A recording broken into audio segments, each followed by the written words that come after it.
guys, I'm at the MWC. I got my badge. Let's go check it out, baby.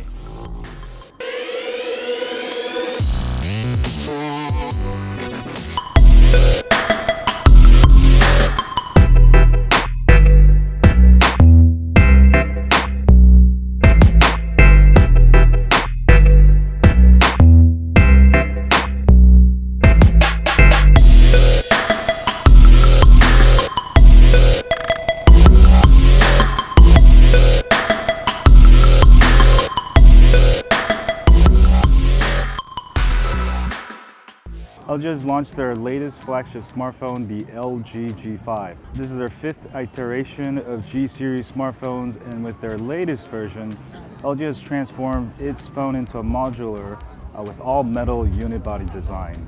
The LG G5 comes with a 5.3-inch Quad HD 1440p display, Snapdragon 820 processor, 4 gigs of RAM, 32 gigs of internal storage, and a micro SD card slot for expanding storage. There's also always-on LCD, which has its own separate power. For battery, the LG G5 uses a modular slide-out battery that can be easily swapped for new batteries on the go. This is the world's smartphone to feature all unibody design along with a removable battery. For those of you concerned with battery life, yet you want an all-metal unibody design, this may be the way to go. On top of the G5, you'll find a 3.5mm headphone jack followed by an IR blaster and a microphone. On the left are the volume buttons, on the right are the microSD and the nano SIM slot. The G5 has an interesting design as there's a slot in the middle of the device which is wide enough to slide your fingernails across it. I thought that was kind of cool. On the bottom of the device, you'll find speakers and a USB Type-C. On the back, the LG G5 comes with a whopping 2 cameras on the back, one with 16 megapixel f1.8 for great low light performance and bokeh, while the 8 megapixel f2.4 can capture a super wide angle of 135 degrees along with fingerprint sensor and power button. I'm actually amazed at this as it's like having 2 cameras in one smartphone. Wait, it does have 2 cameras. This makes the G5 more versatile than any other smartphone out there, and the wide angle is wider than the Note 5 and the V10. Also, the wide angle camera will help you stabilize your video recordings better.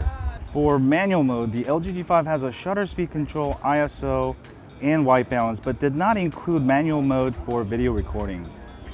The front camera is an 8 megapixel camera with up to 1080p video recording. There's also various different film modes which you can get different film effects, which I thought was really cool to get film grading on the go. Alright, need more extra battery life and quick camera buttons?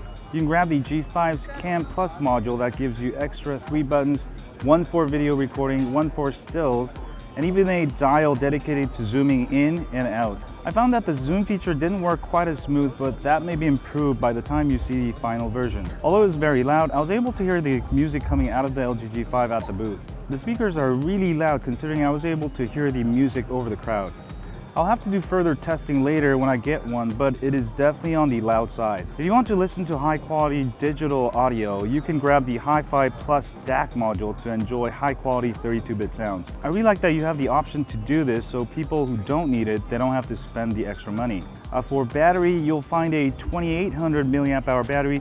To remove the battery, you must hit the small button and then pull out the module. Then you can pull out the battery from the module to replace it with another one.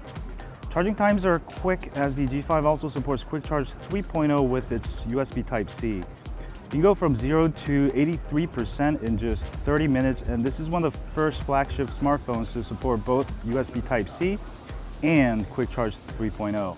Performance should be excellent on the G5 as it comes with Qualcomm Snapdragon 820, 4 gigs of RAM. This is definitely the year of the Snapdragon, and I have witnessed firsthand at CES 2016 earlier how fast the 820 benchmarks are, which is around 130,000 on Antutu. In my testing, I had no lags whatsoever. Everything ran damn fast. As for software UI, you get LG's new UI, which has removed the app drawer.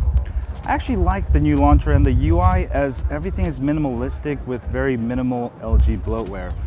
You're probably wondering, what do I think? As a person who owns a lot of Android smartphones, I really dig the LG G5. First of all, I really dig the all-metal unibody design along with the fact that you can have a removable battery and micro SD card. That alone, I think, is a keeper. Second, this is not my favorite part, but it's only 5.3 inches. The LG G5 is only 5.3 inches, while the G4, the predecessor, is 5.5 inches. So it's getting smaller and smaller, and I'm really more of a phallo type of guy. I really like my Nexus 6P and the Galaxy Note 5. So for those of you who dig phablets, that could be a deal breaker. I would probably wait for the next version of the LG V10 or the Note 6. All right, third, I really like the fact that it's modular, that you can remove the battery, replace it with DAC. You can also replace it with extra battery with camera grip. I think LG is definitely stepping up the game, innovating, and modular makes sense. All right, also the camera I really like. It's like having two cameras in one smartphone. It has two cameras. The main camera has fast lens of f1.8. The second camera gives you that super wide angle, which I really dig. Overall, I'm really impressed with LG G5. I'm really impressed with the fact that they put modular, all metal unibody, all of this stuff into the LG G5. If you're torn between the LG G5 and the Galaxy S7, I would definitely put my bets on the LG G5. Of course, I'll have a full review eventually, but for right now, I am really impressed with the G5. It's definitely a winner in my opinion. All right, don't forget to hit the thumbs up, follow me on Twitter, Facebook, Google+, Instagram, Periscope, and as always, I'll stay on Android.